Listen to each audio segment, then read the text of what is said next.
Hello, you're watching Avenue X, and today let's talk about a recently finished airing Mango television drama, 极速悖论 We Go Fast on Trust. This is a 22 episodes contemporary drama that has finished airing. It is led by Zhai Zilu, Chia-yen. I'll put the detailed information here on screen. As you can tell from the title, this drama is about something that goes very fast, in this case, formula racing cars. And if you're interested in this particular area of life, maybe that would be the first thing that attracts you to the story. I follow this drama daily as it was updating on whatever day when it was updating on Mango television, and overall I'm pretty happy with it. I will give it a 1.8 gold mine rating, so it's slightly shy of a 2 gold mine drama, but it still is one of the more worth watching contemporary dramas right now around November 2023 from Chinese Dramaland. As usual, let me quickly introduce you to the story and then we're gonna go into the details. This is a contemporary romantic drama that does talk quite a lot about formula car racing. And the romantic relationship happens between a female race car engineer and a male race car driver. Easily, you can anticipate it is gonna be both of their professional career development entangled with a romantic relationship. And even more typically, in this storyline, both the leads have a form of psychological barrier or problem that they've had in the past that's stopping them from achieving the greatest things they can achieve. And by meeting each other, they kind of break through that. Now, let's move on to talk about first what is worth watching about this drama. Point number one, this is a drama that I think is done by a crew who care about their story and are very responsible for telling a story. You have a lot of dramas these days that are very irresponsible of the topic they are touching on, professions they're depicting. It feels like they are having fun themselves, but they really don't care about the impact they may have with the work they put out there. This is not one of those dramas. And it may be with quite a lot of limitations, and it's not the perfect thing in the world, otherwise I gave it a 3 good one. But still, you really do sense that they treat this project with enough respect. It is about formula racing, and it's not cheap. To film cars, to film races, a lot of the basic things that needs to end up on camera in this drama is just not easily done and cheap, and for that, it's already the type of quite a lot of labor but may not yield that much result project, so you do have to have a lot of love and trust behind it, otherwise it wouldn't even get made. So I do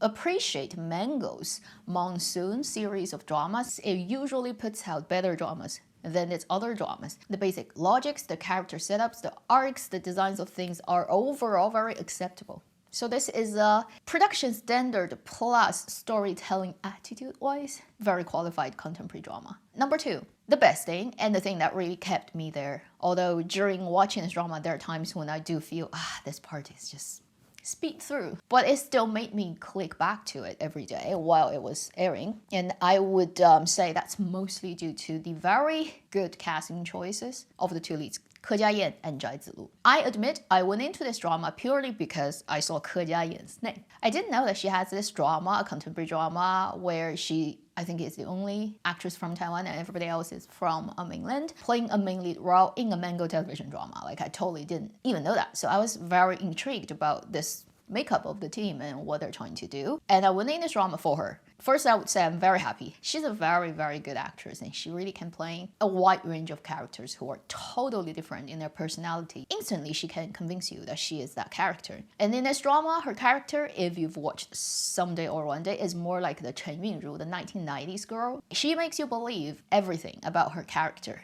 Even when she has a clear accent that's different from every other main characters in this drama, you don't really mind that. It doesn't really create any problem for you to immediately believe in the settings and the characters. For her, there's no more I can say than that she is a really good actress and they've picked a really correct person to do this role. And on top of that, I'd say the surprise element to me for watching this drama is Zhai Zilu. I know him from earlier this year, Mango Television's Fu Liunian, which to me was like unwatchable. I didn't watch that drama, but I know he's in it, and I know he's quite loved by people who watch this drama. And he has a character who is almost like a perfect person, way too perfect in a way. I know vaguely about what that character is because I've seen other people's review. And that's the only thing I know him from. Really, I haven't watched anything he was in. I'm pleasantly surprised by this actor for a couple of things I noticed that he has that's quite different from the other same age range actors in China. First is he is quite young, but he actually can appear to be a lot older and mature than he really is. Just with a little bit touching with makeup and stuff, he would easily expand the age range he plays from his age to about 10 years older. I think it's mainly due to the fact that he has a very mature voice, or he can tweak his voice to sounding more traditional style. This probably comes from his training professionally in voice performance, because he graduated from such a school and degree.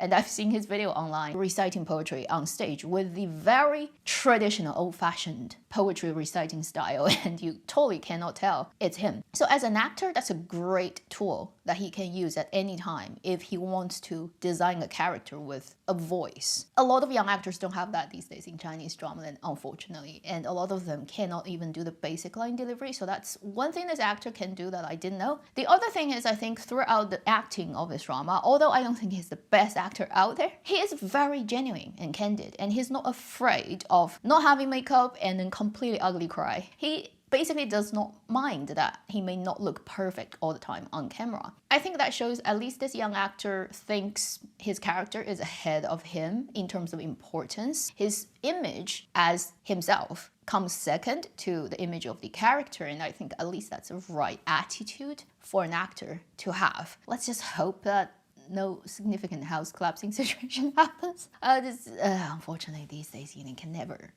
never know what's going to happen tomorrow with entertainment business. Point number 3 on the positive end, this is about Formula car racing. If you're interested in this, right? It may not be the best drama about it out there in the world, okay? And it definitely sometimes is dramatizing things for storytelling's purpose, but overall it does have a significant amount of screen time talking about this race, the engineering side of it, the race side of it, the psychological side of it, and the technology side of it. It really spend a lot of time talking about it. So if you are interested in that, I cannot think of another Chinese dramas that really is about this. One final thing is this drama really had a lot of fun with itself. They made a spin-off, like a parallel universe, very short 2 episodes, story on the side, and it's a Mango's strategy always to have that attached to the end of the drama that you pay a little bit money to see if you want to. But they had a lot of fun. It's definitely not just special feature, people sitting there getting interviews,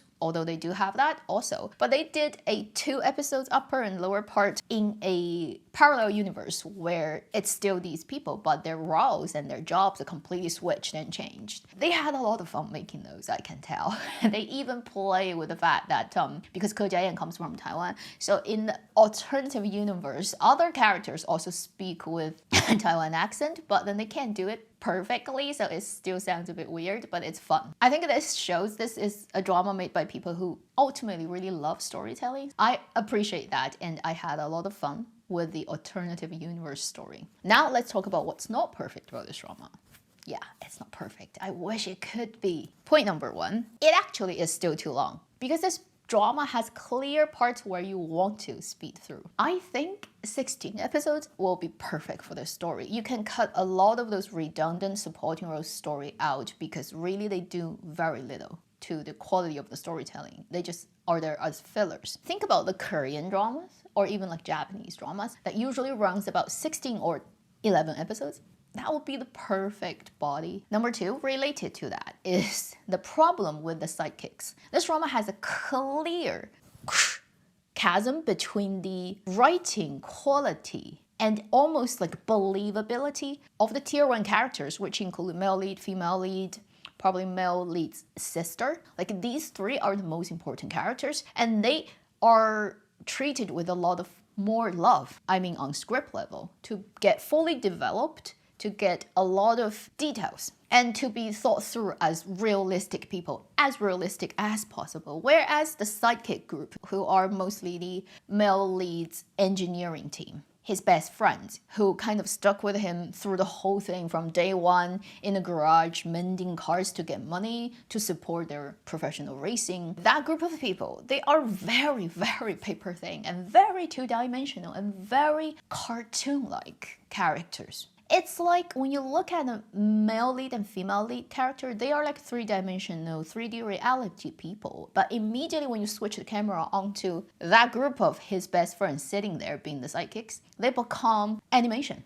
The way they talk, the lines they are given, even like their expressions and behaviors are just so anticipatably sidekick-like. And unfortunately, those sidekicks stayed very theatrically sidekicks from beginning till the end. I feel that's a missed opportunity. Because I do think they spend quite a lot of time writing the main characters quite rounded and successfully, and yet little was given to those people. But because those people become so unbelievable, it really affects the main storyline's quality as well. It's mostly there to fill time and to be the comedy element, but it just borderlines unbelievable. Third point, the ending of the drama.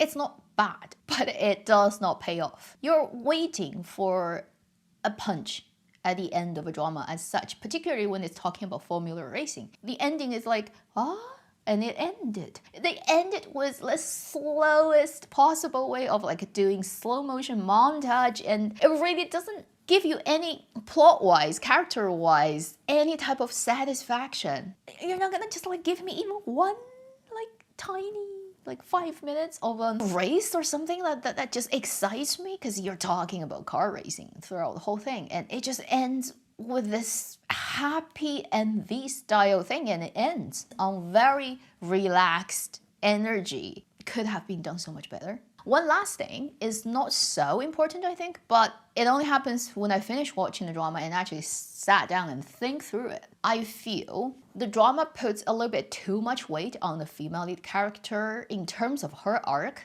The big problem she had at the beginning that stopped her from achieving the best she could in her professional career. Although she's super talented at engineering, she has basically built up a wall for herself to not break through. And this story really is her journey of breaking through that and find her passion and love, become fully owning her talent. And that's a very full arc, and it's all done very well. But in contrast, the male lead's arc is also a form of breaking through his own psychological barriers he has that he's not even aware of, yet that gets very little attention, and you don't even find out there's something there until towards the last fourth of the story. You start to realize, okay, so he has a demon too, and he needs to solve that. And the way that he encounters it and then faces it, has a problem with it, and then get out of it happened all so fast that it's like they're running through all the stages that's necessary because we are running out of time. Where I think if they introduced it a lot earlier and gave it a lot more clues late there, it would have